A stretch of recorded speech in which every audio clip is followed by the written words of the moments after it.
তোমাকে আমি নুব খালি পেটে ফুচকা খাওনি।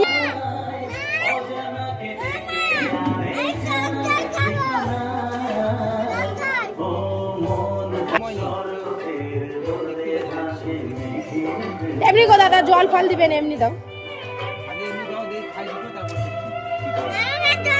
জলটাও তো টেস্ট করতে হবে। না জল দাওনি, ও অ্যাসিড করে যাবে। আরে একটা টেস্ট করবে জলটা কেমন হয়েছে।